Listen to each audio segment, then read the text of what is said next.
Pero da reci nešto, molim te. A? Bilo šta reci. Ovo što sam podbuhao, to je od lijekova.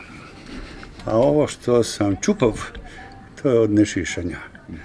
Možemo krenuti onak baš školski po poglavima. Tuškanac je tema, ne bude tuškanac tema. Slučajno sam veliki dio života proveo na njemu, neke formativne godine i momente. Međutim, ja mislim da što se tiče baš kvartovske priče, da je to priča nad pričama. Ona je po mnogo čemu ne samo posebna, nego na neki način i nadređena svim ostalim pričama. Doćemo do toga, da sad ne bi spojlao. Ali da prvo definiramo geografija. Tuškanac ti počinje od današnjeg kina Tuškanac, koje je u ilirsko doba sagrađeno kao streljana, a još prije ilirskog doba je to bilo mjesto gdje su Zagrepčani spaljivali vještice.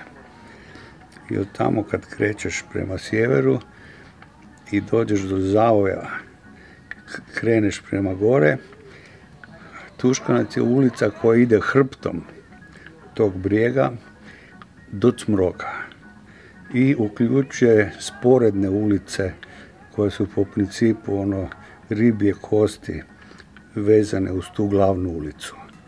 To je strogi Tuškanac. Gvozd, Jabukovac, Paunovac, Lavujevac, Vjesnik, Davor i onda Cmrok.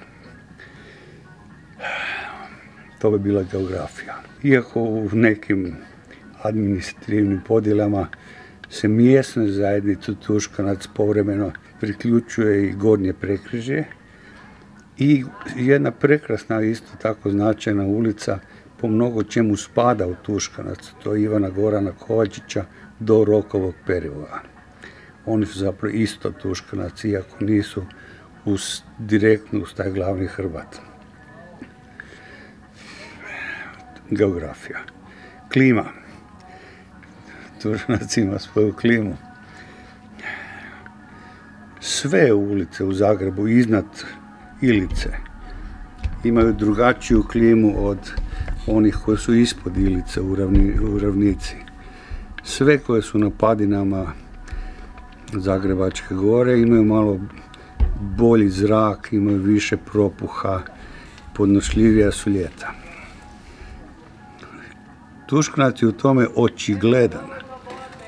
Jer recimo za vrelih ovih ljetnih mjeseci kad se grad užari, kad sve stoji, tebi je dovoljno da iz Ilice zaokreneš, pazi, jedan metar u Dežmanov prolaz i osjetiš kako sa sjevera puše svježi zrak i kako klima pada za 1-2 stupnja. I onda pređeš 500 metara pješke, dođeš na početak Streljačke ulice, na početak Tuškanca, pravoga, to je na Tuškanac, i tamo je niže za 2 stupnja. Produžuješ sljedeći 500 metara, dođeš do današnjeg Krležnog spomenika, 2 stupnja dole.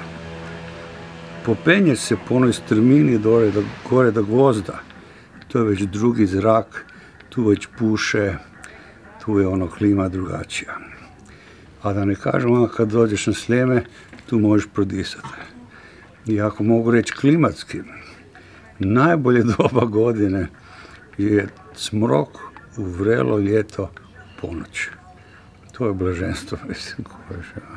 Ti na tom području koje ima jedno 3 km, imaš 2 rezervoara sljemenske vode, koja ima drugi okus nego voda, recimo, u Zapruđu. Tako da, ako gledaš već ove sitnice, to je kvart koji je ne samo da je drugačiji, ne samo da se izdvaja, nego već naslučuješ po nečemu i bolji.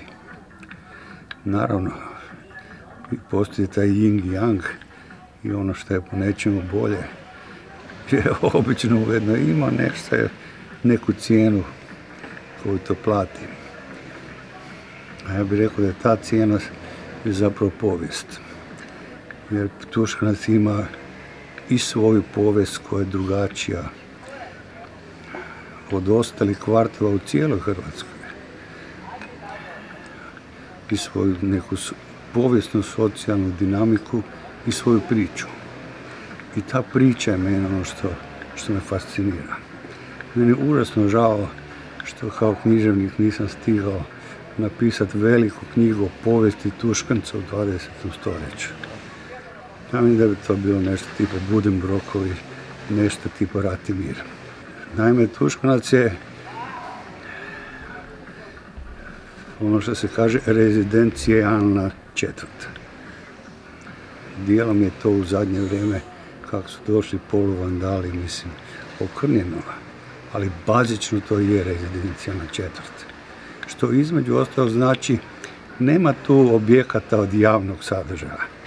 Tu su vile u kojem ljudi stanuju, rezidencije. I ti, recimo sad, na području od prolaza Tuškanac pa do Šestina, ti recimo nemaš jednu birtiju, jedan restoran, jedno javno mjesto gdje možeš sjesti. Od, sad bi rekli, javni sadržaj, imaš ambulantu, imaš dućan za lokalce, doduše imaš osnovnu školu i to je to.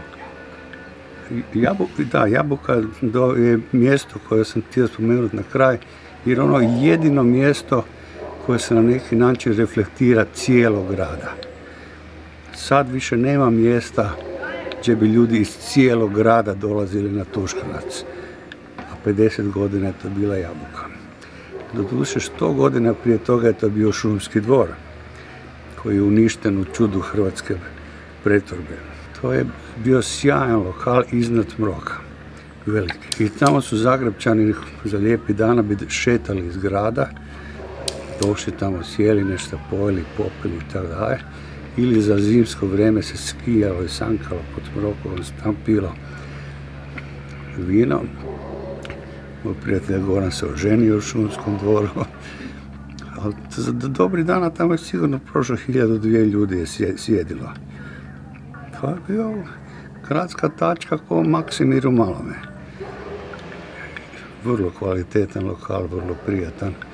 Isto, grad gori, a gore fino, prijatno sjediti. To su naravno uništili. Dakle, povijest Tuškanca je zapravo povijest Hrvatske 20. stoljeća na neki način. Početkom 20. stoljeća tu je bio možda nekoliko seoskih imanja i jedan samostan, redovnica, koji ima svoje imanje. A onda su prije Prvog svjetskog rata bogati ljudi počeli graditi vile ljetnikovce. Najveći period izgradnje i najkvalitetniji je između dva svjetska rata.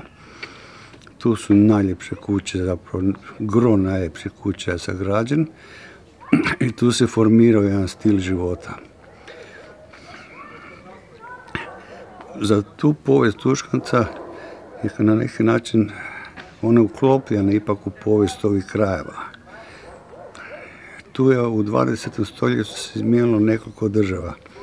Na početku je bila Austro-Ugarska, pa je došla Kraljevina Jugoslavija, pa je došla NDH, pa je došla socijalistička Jugoslavija, pa je sad došla samostalna Hrvatska. Koliko sam izbrojao, 5 ili 6.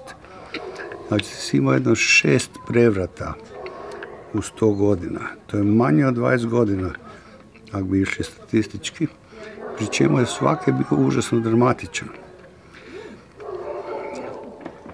U smislu, prije toga su stanovali ljudi koji su bili najbogatiji, koji su bili vlast, koji su preko noći morali da se snalaze, da čuvaju živu glavu, da gube živu glavu. Mnogi od njih su preko noći, mislim, što bi rekli, nisu osvanuli. Tu su bogatstva jedan dan uživaš veliko bogatstvo, drugi dan si bjegunac koji bježi sa nečim što je zgrabio u zadnji tren. To su ti drastični preokreti.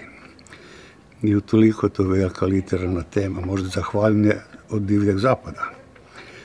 Druga stvar koja je značajna, zašto je to priča nad pričama. Pogledaš sve druge krajeve Hrvatske. Svi su bili zahvaćeni tim preturbacijama. Ali u svim tim drugim krajevima su ljudi, kako da kažem, trpili te promjene, prilagođavali se, proživljavali promjene. Bili su na neki način pasivne žrtve promjena. Međutim, ovdje su individualne sudbine se odražavale na sudbine svih drugih, jer ovdje je bila vlast. Na Tuškancu je bila, su stanovali ljudi koji su organizirali zavjeru protiv Pavelića, Vorkić, Lorković, da su uspjeli povesti Bjoša drugim pravcem. Manje više svaka vlast koja se promijenila, rekli smo, bilo ih je 6, je ili dolazila sa Tuškanca, ili vrlo brzo se naselila na Tuškanac. Dakle, je Tuškanac najuže povezan sa pojmom vlasti i sa tim da individualne sudbine njegovih stanovnika se odražavaju na sudbine svih drugih ljudi u našoj zemlji. Zato ja kažem da to priča nad pričama. To je priča koja uvjetuje dobar broj drugih priča.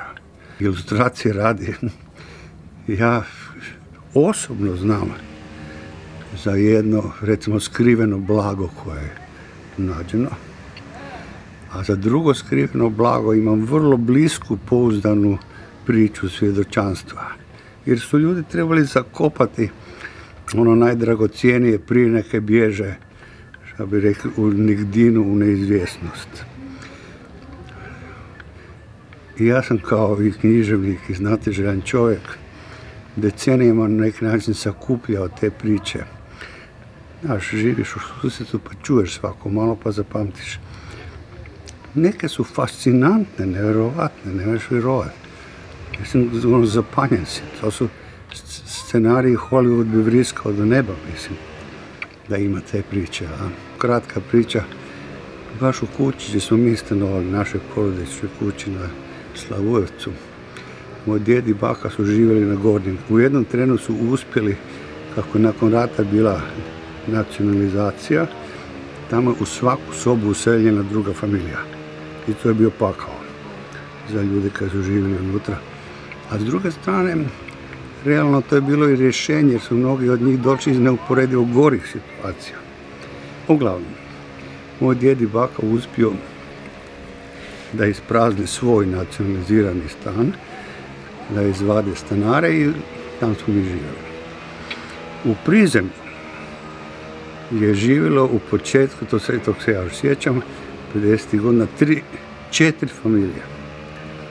Pazi, 4 u jednom stanu. Od čega su 3 bile rodbinski povezane. 3 familije su bile djed i baka sa čerkom i sinom koji su oženili pa zovu neko dijete.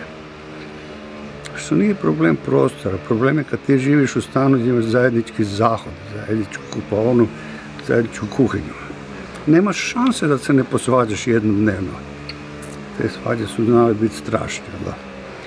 I sad vremenom kako je prolazilo doba, ti sin i čer je zaposle, dobiju stanove od poduzeća, odsele se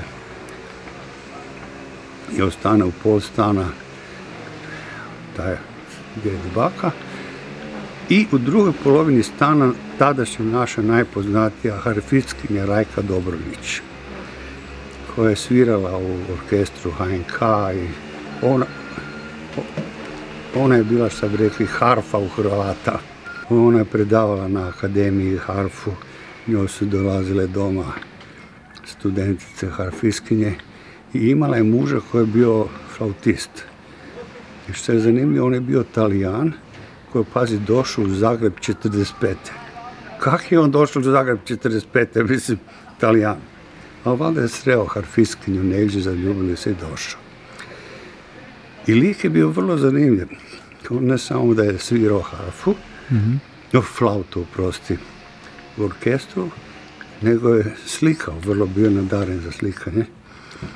Slikao akt, to je veliko, to znam. I komponirao je. Tako da njega čak na YouTube možeš naći duet njegove kompozicije i spominje se najbolji kompozitor neke klasične forme koje se danas izvodi. I lik jebate u jednom trenu završio u bolnici početkom 60-ih. Budne u bolnici 2 mjeseca, vrati se ovako paraliziran i slijep. Bez veze, neka bolestra.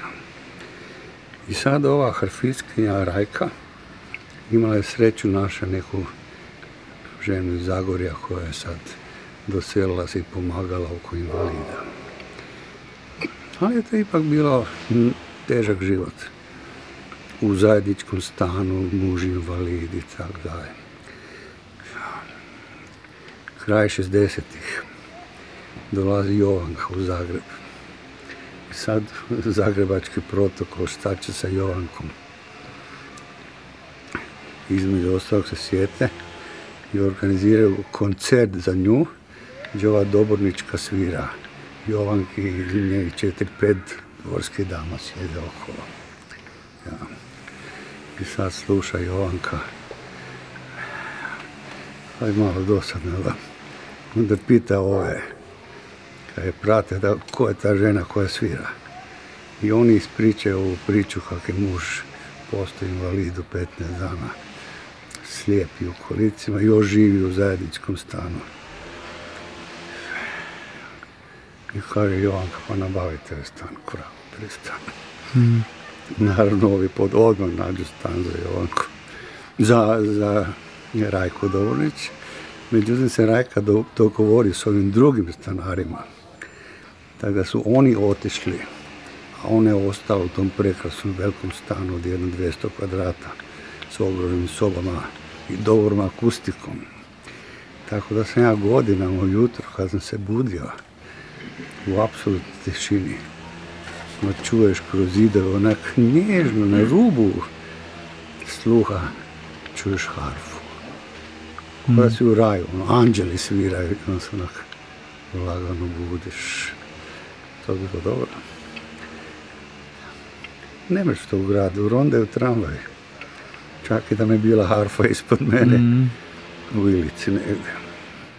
Moj punac iz prvog braka su živjeli u jednoj staroj kući koju sam jednom trenu sam vidio tu kuću na fotografiji u muzeju grada Zagreba. Onako vidiš kuću, ispred kuće dame u krinolinama i pored njih vojnik s onom visokom kapom. Stoji mirno i s onom puškom koja ima bajonetu na vrhu cijevi. I uglavnom u jednom trenu on ide nešto pregrađivati, neke zidove.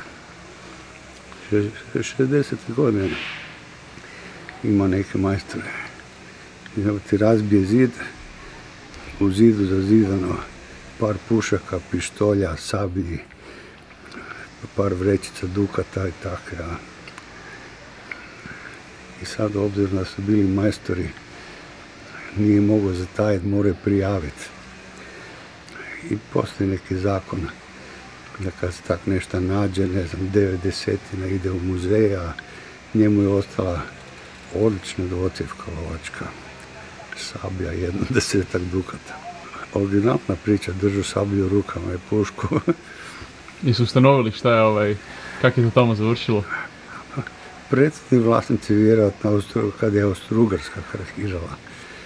Prije nekaj su pobili, su zazidali u neku nišu u zidu, kužiš. Naglo zazidali, pomaljali, izbrisali sa idejom da se vrate. Nikad se nisu vratili, ko zna šta ih je zahvatilo u vrtlozima Prvog svjetskog rata. Ja. To je najjednostavnija priča. Ove druge su malo kompliciranije. Dakle, gdje smo prošli smo geografiju, klimatologiju, malo socijalna dinamika. To je zanimljivo. To je možda najzanimljiviji period, ako se ne računaju ova nagli obrati. Najzanimljiviji period u dugom vremenskom traju kao normalni period je zapravo ovaj period 45-90.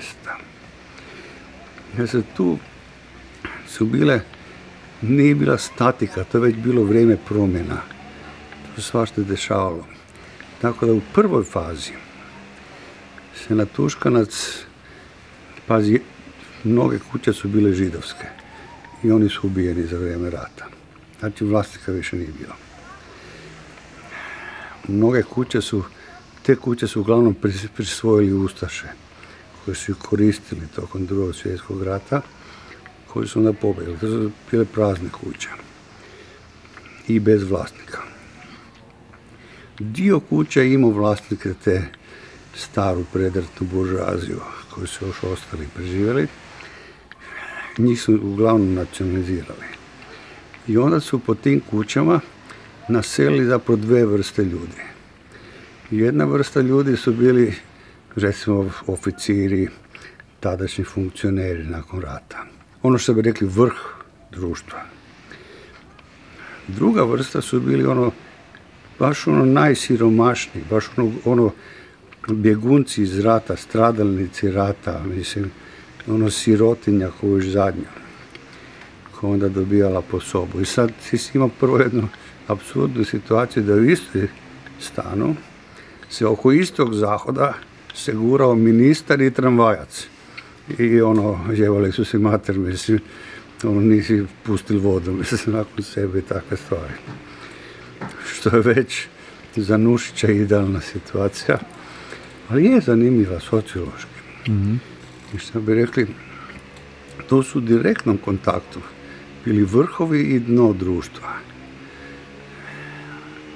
I tu su neko vremenom stabilizirali svoje odnose i tako. U početku, kad je moj djed uspio da isprazni taj stan, dakle, sredina 50-ih, onda su ga njegovi prijatelji su se zgražali, pa kako si mogao otići na takvu periferiju? Sad ljude iz grada, 50-ih godina, to bilo periferija, daleko, kuš. Nije bilo javnog prometa. Autobus, nema tramvaja, tu i tako dalje. Poslije u 50-ih uveden autobus, koji je bio jedna zanimljiva institucija, jer su opet tim autobusom su išli svi. Šta bi rekli, vrhovi i dno društva. Onda prvo čekaš autobus, pa pričaš na stanici. Onda uđeš u autobus, pa pričaš u autobusu. Onda na stanici iziđu svi koji iziđu na toj stanici i kao onako podijele se u dve grupe, jedna na ovu stranu, druga na onu, i onda putem kako dođu do koje kuće, tako čovjek uđe unutra, dok i zadnji ne uđe u kuću. Šta bi rekli, bili su impregnirani, jako pomiješani. Ne može se reći da su bili jedno, ali zapravo su bili jako bliski. Pa i mi kad smo išli u školu, Goran i ja, pazi, pol djece su bila djeca funkcionera, eventualno neki značajni direktora, a 10 ljudi u razredu su bili ljudi iz doma za nezbrinutu djecu i za siročad. Jel da? I mi smo se s njima najnormalnije družili uz našom školski kolege. Nije bilo nikakve, sad se ja pravim važan što, evo ja imam kuću, a ovo ima dapače. Ja. I tu je bilo dirljivih priča. Recimo, mene je dirljiva priča, jučer sam se nešto sjetio kako si rekao da ćeš doći. Ne znam da li si gledao, ima jedan klasik jugoslavenskog filma. Zove se Vlak bez voznog reda. Mm-hmm. I unutra imaš jednu zapaženu ulogu jednog malog dečka koji je u filmu, 6-7 godina, 8. Međutim, to je dečko koji je naprosto fizički izgledao da je pol mlađi nek što je. I kad je Veljko Bulajić išao snima taj film u Dalmatinsku Zagoru 50. godina, je bilo luđačko siromaštvo, tamo je još glad harao.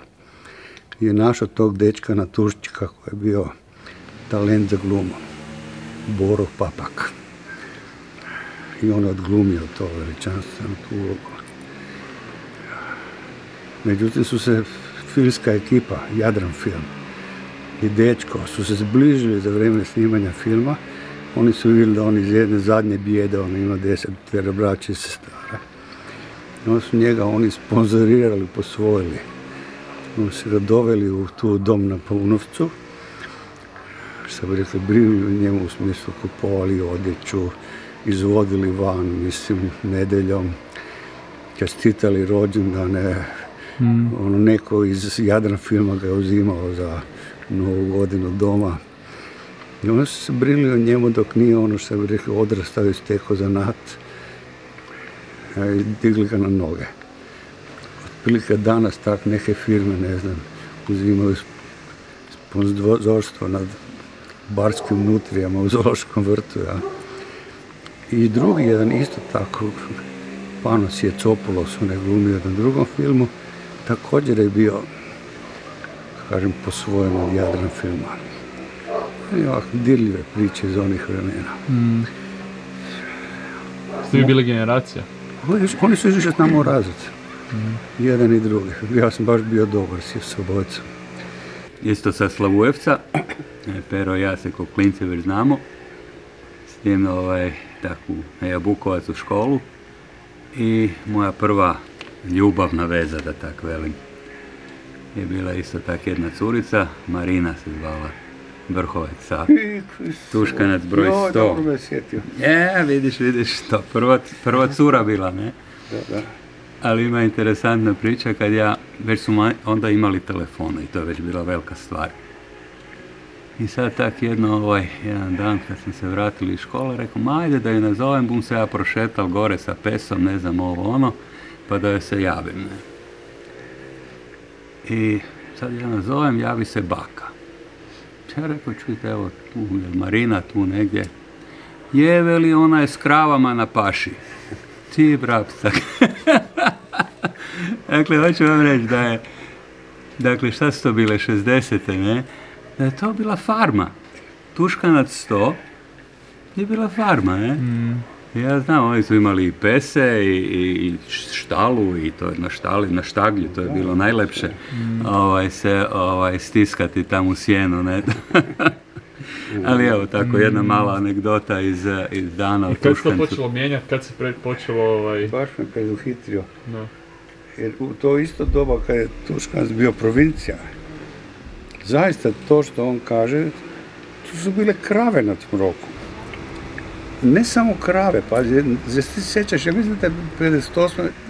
Ja sam 3. 4. razred išao. U zimi su na Cmroku vidjeli vukove. Nismo imali školu tjedan dana. Zbog vukova. Dok lovci nisu pročešljali, da su sigurno otjerali, mislim, od čopor. Divljina. Dakle, to je početkom 50-ih je to još daleka periferija Zagreba.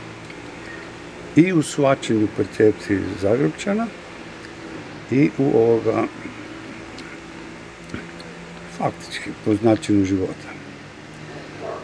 Onda dolazi ta autobus i onda krajem 60-ih, početkom 70-ih kreće automobilizacija gdje svako kupuje svoj auto, uključujući, mislim, tramvajci, kružni radnici, koji kupuju, ne znam, Jugiće i Fiće, a ovi malo bolje stojeći Peugeot, ali se više prestaju družiti.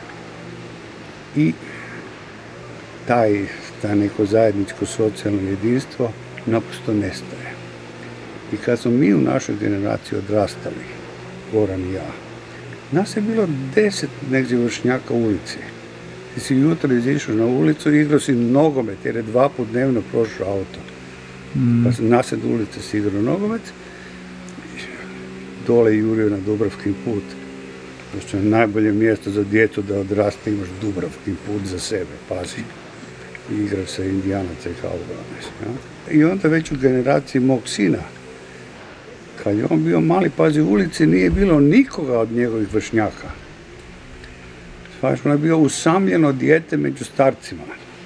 Divno priča. Pa jebiti, žao mi je, ali to je tako, mislim, kaj. Ne bomo se sad zavaravali. Ne? Tako imaš tu jednu, i onda, naravno, preokret 90-ih i sve eruptira na svoj način. dolaze. Vandali novog tipa. Za rezidencijalnu četvrt jedna od stvari koja je bitna je prostor. Ti ako imaš 2 vile, ti između njih trebaš imati prostor. Ne možeš staviti 2 vile na razmak od 1,5 m. A onda dođu likovi iz krajeva gdje prostor ne igra ništa. Gdje jedino kad igra je broj stambenih kvadrata koji izgradiš i eventualno preprodaš. No, zapravo devastirali velike komade Tuškanca sa nekim umjetno smještenim kockama iz graduljinama koje kao da je leteći tanjur spustio bez veze. Ja? I zapravo su definitivno narušili neku estetiku kraja, što je meni žao. A kad idemo na povijesni opet dio, način kao što je taj dio 45. 90. zanimljiv. Na drugi način je zanimljiv taj period 41. 45. Kad je došao Pavelić i Ustaša, o kojem ja zaista mislim sve najgore moguće, da su i zločinci i narodni izdajice. I oni su kao sve radili u ime Hrvata. Međutim, na Tuškancu ti jako dobro vidiš kako su oni pojmili taj svoj poziv da rade. Kao prvo, zakonom je doneseno da sjeverno od Ilice ne smiju stanovati Srbi i Židovi, moraju se seliti do roka od 24 sata. To im nije bilo dosta. Tuškanac su, kako kažem, zagradili tamo gdje je danas skinut Tuškanac, je bila rampa i straža.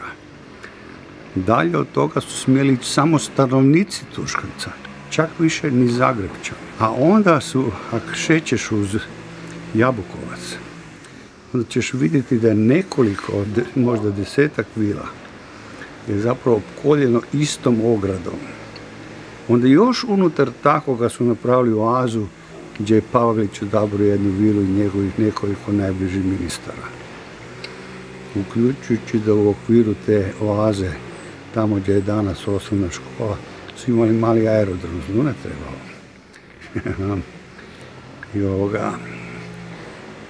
Tako da su ne samo isključivali Srbe i Židove, bez problema su isključivali i Hrvate i Zagrebčane, samo da je njima dobro. I tu je jedna od priča, današnji taj park Tuškanac, koji je bio omiljen Zagrebčanima čitavo stoljeće. Tu su oni iz grada po ljetu dolazili, dočekivali paviljon gdje u nedjelju svirala glazba. Međutim su bila 2 paviljona. Kad kažem paviljonu, to je kao zgrada koja je onak malo posebne namjere ugostiteljska, polurestoran, polukafić, polukavana. Na 2 mjesta su bili. Za peh je jedan taj paviljon je bio jedno manje od 100 metara od Pavelićeve kuće. Onda on dao sruši da mu tu se neka žgadija ne skuplja pod balkonom. Mislim, danas još postoje slike tog paviljona, to je ono Božja šteta, mislim, grehota. Zagreb da je grad bi obnovio te paviljone u Tuškancu i obnovio bi punu funkciju tog Tuškanačkog parka. A onda kako je ta, kažem ti, kvart povezan sa vlašću, jedna meni omiljena anegdota, ako sam čuo u susjedstvu. Krleža je stanovao na Gvozdu. A prije nego što je sagrađena vila Zagorje, Tito je u Zagrebu odsjedao u toj istoj vili koju za vrijeme rata koristio Pavelić. Udaljenost 500 metara. I kaže anegdota ovako. Kaže, jedno popodne Tito uzme Jovanku pod ruku i skrade se od osiguranja i krene se šetati po parku. I sad se on šeće po parku i kaže Jovanki, pa ajmo do Krleže. Odu na Gvozd, dođu do Krležine kuće, pozvone. Čuješ korake. Otvore se vrata onako, volka onako, preko vrata lanac, preko lanceva oko. Gledaju. Ispred vrata Tito i Jovanka. Gleda to oko i kaže, kaj hoćete? Kaže Tito, jel gospod Krleža doma? Kažu, nema nikog doma, ne sam nikog pustiti. Pitaju kad bu se vratila. Kažu, oko služavka. Pa rekli da bu se vratila skoro. A kaže, ti dobro, ako je skoro, možemo mi ući, sjesti i pričekati. Ovo kaže, ne, rekli mi da nepoznate ljude ne puštam u kuću. Da tko čuješ takve priče? Pričalo se po susjedstvu, masa priča se pričalo. Fantastičnih. Starci pričaju, ali što bi rekli, mi klinčadi ovako prisluškujemo. Na one Stevo Krajačić, to je fantastična priča. Jesi ti to čuo? Stevo je bio za vrijeme rata. Pored Tita drugi, koliko su ga Njemci lovili. I kao dođe čez peta i Njemci utvrde Zagreb, stave žice, jebote, rove, pješadijske bombe, spremaju se tu borit, kužiš. I na to jebote Stevo, najtraženiji ilegalac u Hrvatskoj, uđe u generalštab njemački Wehrmachta, uđe do komandanta jebote, govori njemački perfektno, uđe u kancelariju, kaže, ja sam Stevo, došao sam dogovoriti uvjete predaje. Evo ti pogleda. Kaže, vi znate da ne budete živi izišli, a Stevo zvadi pištolj, kaže, ne budete ni vi onda. Ili bomo se dogovorili, mislim, i veli sjedno, dogovore, ne znam, partizani im daju 48 sati Njemcima da se povuku. Pozove jeboti stražu da frajera sigurno izvedu iz Zagreba do njegovih. I tako je bilo, jeboti spasio Zagreb od razaranja. Međutim, ta priča se nije pričala javno, jer je službena politika bila da se izgrađuje kao Titov kult. Tito je veći od svih. Tito pa dugo niko, jeboti pa sad neki. Ako da se ta priča raširila i obznanila, onda bi on bio heroj Zagreba. Ja ne znam gdje sam to pokupio.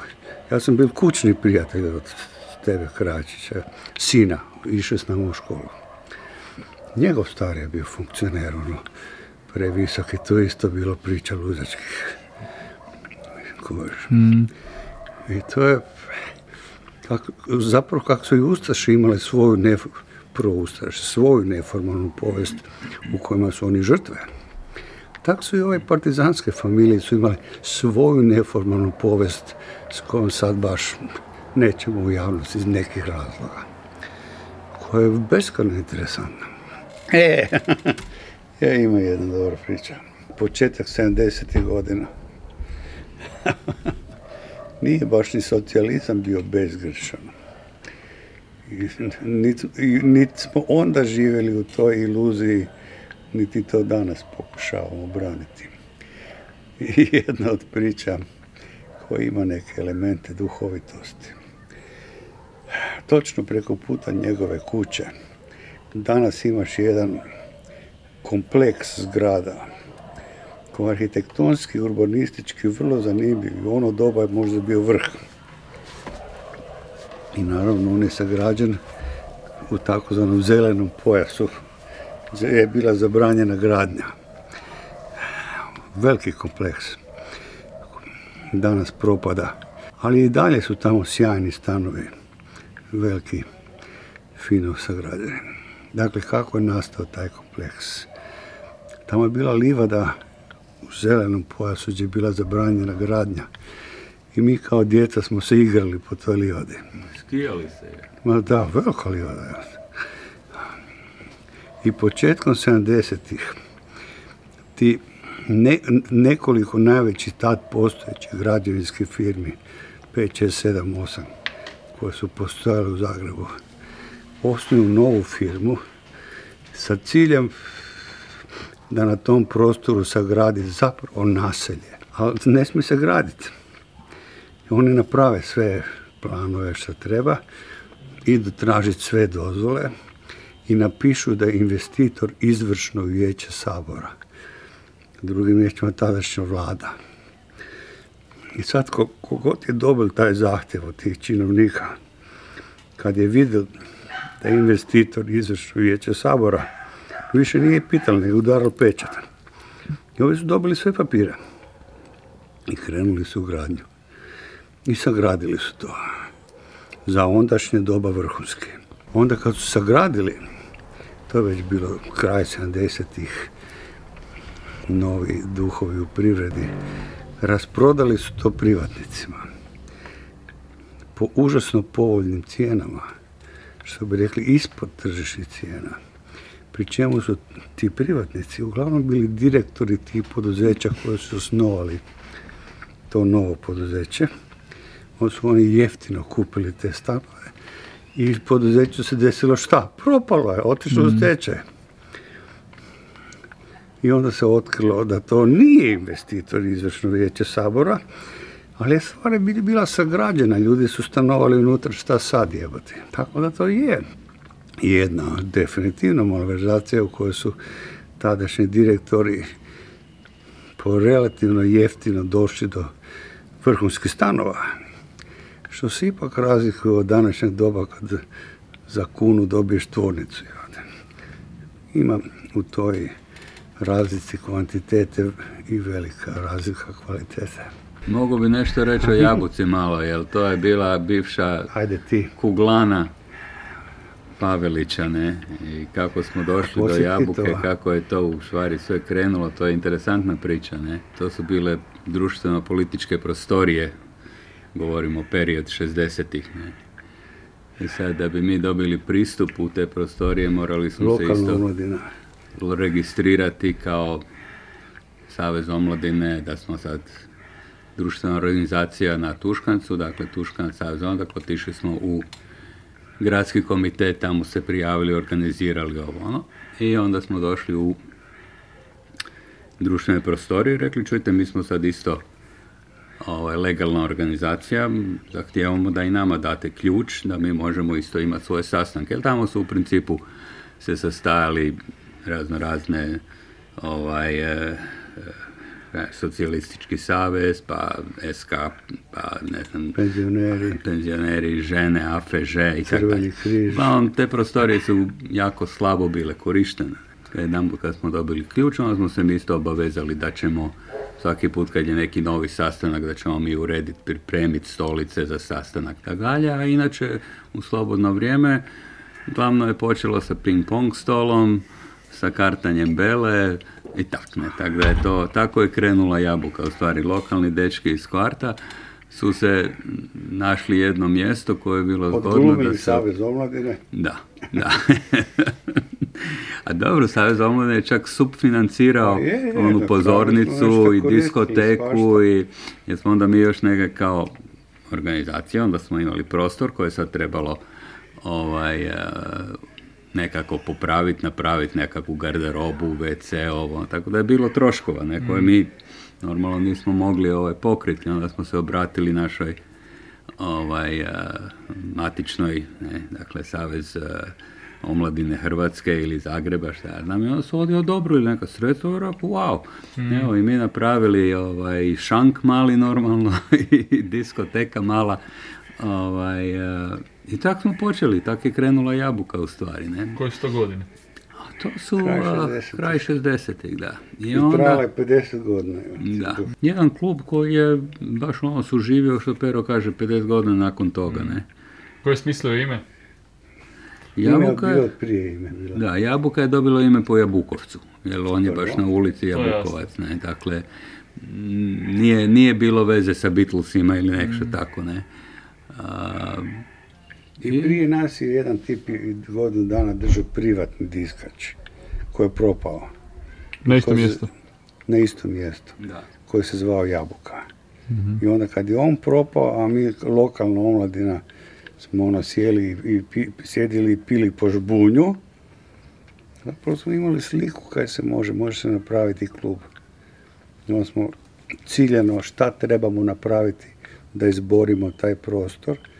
I ono što je veličanstveno, zapravo zašto je dugo trajalo, jabuku su bazično nosili dečki iz okružja Stuškanca. Tako da je svake 3-4 godine se generacija koja je preuzimala jabuku mijenjala, a oni koji su preuzimali su bili klinci koje smo radili znali osobno. I kako da kažem, mogli smo procijeniti da li će oni to pošteno i marljivo raditi. Tako da je to išlo kao štafeta zaista ljudima sa terena koji su godinama to entuzijastički radili sjajno i zato to je dio tajni uspjeha. To nije posao sad ideš raditi za neku sitnu lovu, nek to je nešto što hoćeš raditi jer voliš. Utoliko kad je došla ova era privatizacije, pa se zbog zakonske prisile jabuka morala privatizirati, zapravo je njen duh, taj centralni dio njenog duha je okrnjen. Koliko god ovi koji su to preuzeli s tih viduka to dobro radili. To je nešto drugo. Kad pomisli o Tuškancu ili o mladosti na Tuškancu, ili ima neka pozicija ili neka konkretna slika, godišnje doba koja vam prvo padne na pamet? Onaj parkić gdje smo igrali nogomet, što je sad su napravili svašta u njemu, ali dobro, to je bio sportski, rekreacioni, svake subote ili nedelje ujutro. To je bila gajba pive i igralo se nogomet, ne? I to se ozbiljno igralo. To se onda cijeli Tuškanac okupio i onda su se birali timovi, ne? Svaki je ja ću ovoga, ti ćeš onoga i kak dalje, ne? Ali to je bilo tak dobro organizirano, to nije bilo ni sudaca, ni kopački, ni ništa. To se igralo onako u tenisicama i baš je bilo veselo. To je, mislim, to je meni ovako ostalo u sjećanju iz tih dana kad sam bio, tinejdžer i tak dalje, nekad smo se počeli ozbiljnije družiti i provoditi vrijeme zajedno. To je bilo baš ovak dobar ugođaj. A i danas toga više ne vidim. Mislim, ima ljudi trče, vidim. Da. Ima ljudi šeću pese. Dakle, park se još uvijek koristi. I vidim da ljudi sa djecom dolaze. Sad tu velim tamo na tom području izgradili dosta tih ljuljački ovoga i onoga. Tako tamo da stigla gdje sad onaj... Da, gdje su one Da, toga nije niš bilo i bilo je samo ravno i trčalo se, igralo se nogomet. Ne? I između dva drveta su bili golovi, s jedne i s druge strane i to je tako išlo. Ne? Između kuće moje bake, gdje smo porodični, dakle gdje sam ja dobar dio djetinjstva odrastao, i susjedne kuće je bio minimum 50 metara, možda i 80 žbunja. I u sredini je bio bazen koji se nije koristio, ali se nikad nije ni praznio, nego neprekidno je bio pun. Taj bazen je bio do 20 metara od sobe u kojoj sam ja spavao. I kad ga nisu nikad praznili, u njemu ti se nataložilo gomila žaba. Ti žaba je bilo, ne znam, nebrojno, jedna na drugoj. I na večer kad sam išao spavati po sve ljetne noći, te žabe su kretale u svoj kreket koji bi one vremenski ritmički ujednačile. I to je bio jedan sjajan zvuk, onak prigušen, a jak, stvarno jak. I ritmički, onak rega. I sad ja ležim, slušam te žabe. Znaš šta, zaspeš u 2 minute. Hipnotički, apsolutno. Te žabe mi nedostaju. A to je na Povnovcu bilo, ili? Na Slavujevcu. Poslije su na toj parceli sagradili kuću i nema bazena, nema žaba. Ali ja mislim da su one u tom bazenu bile jedna na drugoj. Rega. Fantastično. Tuškanac moje mladosti je prvenstveno mir i zelenilo. I dobra atmosfera, moji najbliži prijatelji su sa Slavujevca ispred kraja 50-ih. A to je kad se ulazilo prijateljevu kuću, a da nisi se morao najavljivati telefonom, nek ti sam ušel. Ne, nije bilo ono, joj, jel mogu, čak nisi ni zvonil. Vrata su uvijek bila otvorena i to se ulazilo, izlazilo, to je bilo normalno, da tak velim, ne. U odnosu na danas, gdje... Kad se moraš najaviti mobitelom, par dana ranije. Glavno je bilo koja curica je gdje i kaj, ko s kim U i neko tako. doba. Da. Ko su bili glavni komadi? Bilo je par opakih komada, ne smijem ti spominjati. Sestre Manolić. Bože, nema, molim te. Su žive još? Jesu. Je. A najbolje su bile cure iz doma. Da, one su bile posebna grupacija. A, di je dom? U Kovačićevoj? Ne, imaš 3 doma. Ima na Gornjem Prekrižju? Ne. Ne. Imaš jedan na Paunovcu, veliki, u prekrasnoj gradurini. I jedan je točno kod onoga, na kraju tog parka Tuškanačkog. A, znam, da. I jedan je na sredini Ivana Gorana Kovačića. I cure su bile drage, mi smo bili dobri i sve tako daje. I možda smo bili za nijansu nepravedni ono doba.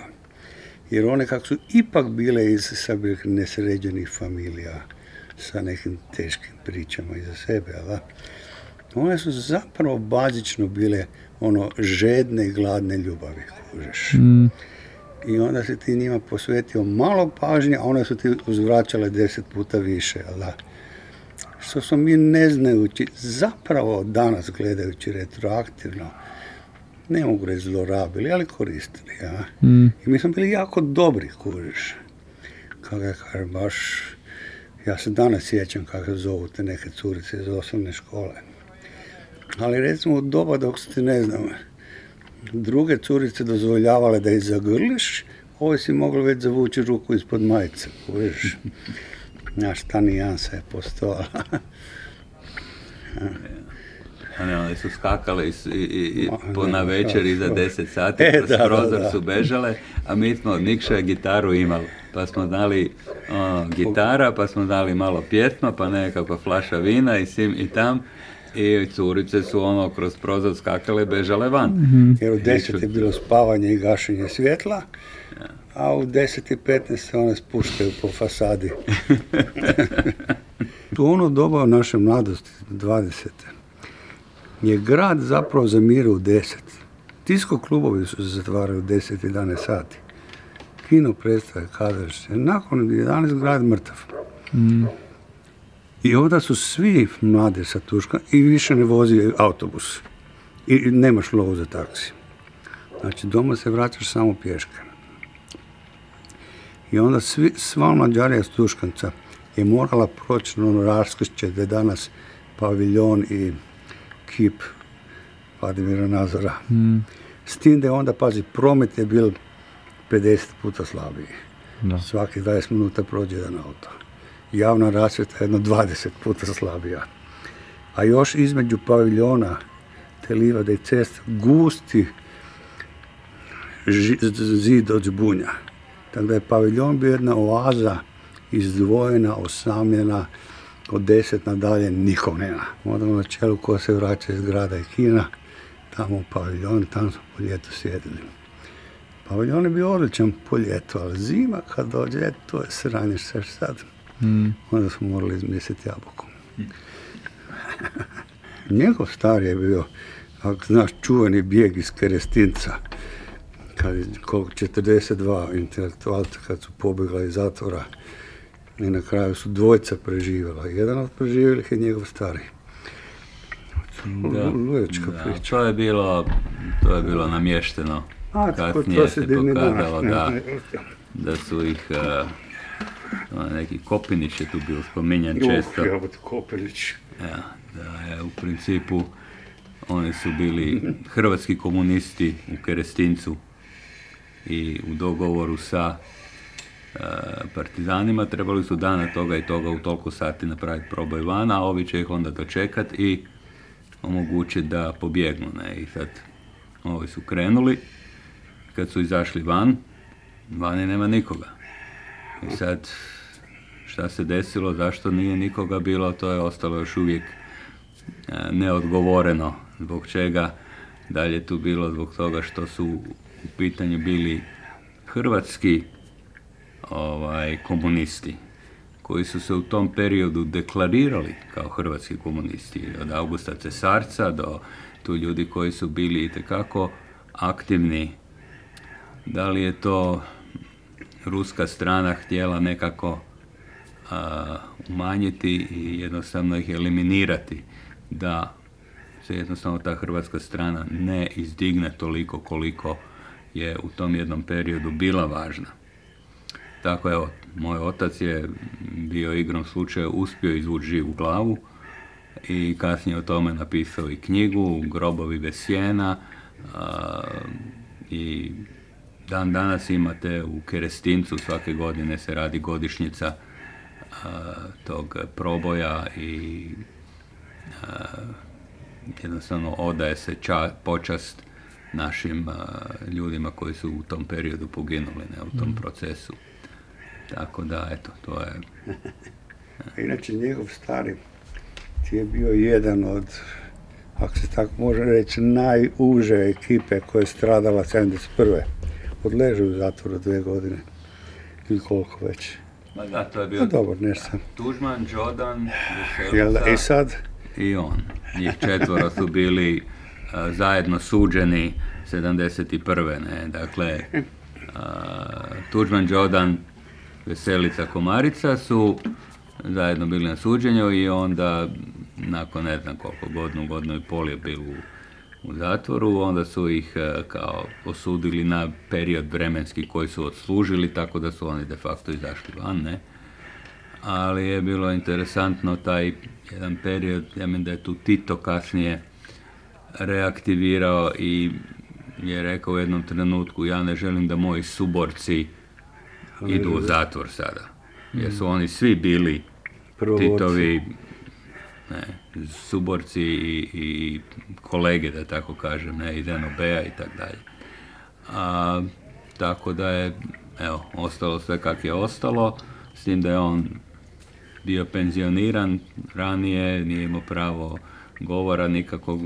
On je u tom periodu on bio u Matici Hrvatskoj i tu se on i sa Tuđmanom surađivao često i tu je ta cijela priča krenula, međutim kako je on bio nešto stariji, on je kasnije kad je Tuđman krenuo u novu Hrvatsku, stvaranje nove Hrvatske i tako dalje, on je već bio u godinama kada nije želio da se aktivira i tako da se on tu povukao i kasnije umro. Ne samo to, ja se sjećam anegdote koja je veličanstvena. Kao pobjedi HDZ, Tuđman zgrabi svu vlast, a Tuđman inače dolazi njegovom starom. Igrali su šah i preferans, ja. I tu ga je stari nabio Tuđmana grozna, navodno. I Tuđman zove pobjedonosno Zvonko, pobjedili smo. Kaže Zvonko lijepo, baš mi drago, da. Tuđman, možeš odabrati šta god hoćeš biti. Hoće biti predsjednik Sabora, ministar, koji kurac, sve. A kaže Zvonko, neću ništa. A kaže Tuđman, jebati kako? Kaže Zvonko, jer se sjećaš, Franjo, kad smo mi 70. planirali napraviti novo društvo. I naš zaključak je bio da se s politikom ne bi smio baviti niko stariji od 60. I kaže, ja se toga držim, a i tebi savjetujem. I veli Tuđman ga više nikad nije nazvao jebati. Kad je umro u novine, oni nisu stavili vijest da je umro. A ova priča sa Kerestincom, to je jedna od definitivno povijesno značajnijih priča za Hrvatsku, koja nije razjašnjena do kraja. Postoje razne teorije. Nekoliko kontradiktornih teorija, ko je to zajebao, ko je to organizirao. Ono što je činjenica, da u tom poduhvatu je stradalo, pazi, 40 vrhunskih komunističkih intelektualaca, ne jedan, 40. Što je bio ogroman udarac, što za partiju, što za buduće društvo koje se gradilo kad im ubiješ 40 vrhunskih intelektualaca. A u tuškanačkoj lokalnoj varijanti kućnoj je to kolalo kao vic. Kaže, grozna tragedija. 40 ih je stradalo, a da je bila još gora, Zvonimir Komarica preživio. Stariji tebe volio posebno, jer ti si mu bio ovako muza za pisanje, jer on je poslije 2-3 knjige napisao o svemu tome, ne? Tako da on tebe iz tog aspekta isto volio poslušat, pazi, on je, znaš, neki put ti ljudi koji su na tom jednom nivou imaju neki put problem slušat druge, a on je tebe volio slušat, ne, to je... No, mali pametni ima se šta reći od uvijek. A ona kuća kod Smroka, tamo je sad neka, ne znam ko sad, tamo su neki Meksikanci sad, ja mislim, ona sa vinogradima. Da, to je ta gdje su bile krave. A to je ta? To je to je ogroman prostor koji... I pazi, cijeli Tuškanac je pripadao tom imanju, to se zvalo Jakčinove livade. Frajer koji je bio vlasnik je zvao Javčin koji imao krave. Cijeli Cmrok. Cijeli Cmrok, oprosti, cijeli Cmrok. Ispravak. Cijeli Cmrok je pripadao tom imanju, a Marina Vrhovac je bila unuka posljednjeg starog Jakčina. Ja sam, to je bila moja prva cura, sam jako klinac počel hodat. Ne? Dobro si startuje. A čime su se bavili oni? Imali su manje krave. Baš to im je bilo. Svinje, kraje, kokoši, pajcekiva, svega je bilo. To je baš bilo ono ko da si na selu. Evo. Sjeno se kosilo, slagalo, sušilo. Mislim, baš je ono bilo ko iz filma da čovjek veli gledao ovo pravo selo, ne? Ali to je bilo neka imućna obitelj, ili? Ili čak i ne? Čak i ne. Oni su bili imućni u nekom periodu povijesnom, vjerojatno početkom stoljeća. A onda nakon rata više seljaci nisu bili tak imućni sloj. A kad je Cmrok postao javno? Mislim, Cmrok je sigurno 100 godina kao javna livada. Tamo je bio prvi kurs skijanja u Hrvatskoj, sigurno 120 godina, na Cmroku, uz šumski dvor. Da su nakon prvog kursa skijanja su išli na Topovinu, šumski dvor. Ali se sjećaš da su na Cmroku imali i uspinjaču u jednom periodu? Žičaru su nekakvu instalirali, pa je onda bilo čak i kafić, neki restoran, kuhana vina, napravili su cijeli show gore. Ranije nije bilo, mislim. Nije bilo uvijek, bilo je par godina samo kad je bilo, jer ja znam da sam ja sa skijama znali ići sa Cmroka skroz do doma. Ne po cesti, sa strane, ne, tako da... A recimo, zanimljiv ti je istočna granica Tuškanca je vrlo precizno definirana. To je Dubrovkin put. Dakle, Dubrovkin put je park u udolini između Tuškanca i Gornjeg grada i Jurjevske, koji povijesno provjereno je nastao tako da je Bani Jelačić oženio mladu curu koja nije imala ni 20 godina, Sofiju, i onda je Sofija svako popodne šetala od Ilice do Cmroka, tadašnjeg. Da pobjegne, ko zna, uglavnom uživala u tome. Čak postoji jedna sjajna stara fotografija onak vitke cure u tadašnjoj haljini koja šeće po Cmroku, prekrasna fotografija, to je navodno ona. I ta cesta koju poslije nazvala se prvo nazvala originalno Sofijin put po njoj. Međutim, ona je zanimljiva po dve elementa. Uz put su vremenom stavili klupe,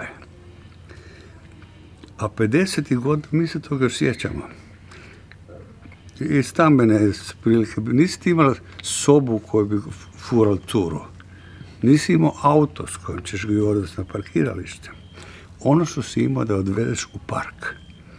I onda bi ljubavni parovi kasno popodne se primili za ruku, krenuli Sofijinim putem i sjeli na prvu slobodnu stolicu. I čuvali stolicu i čekali da padne mrak.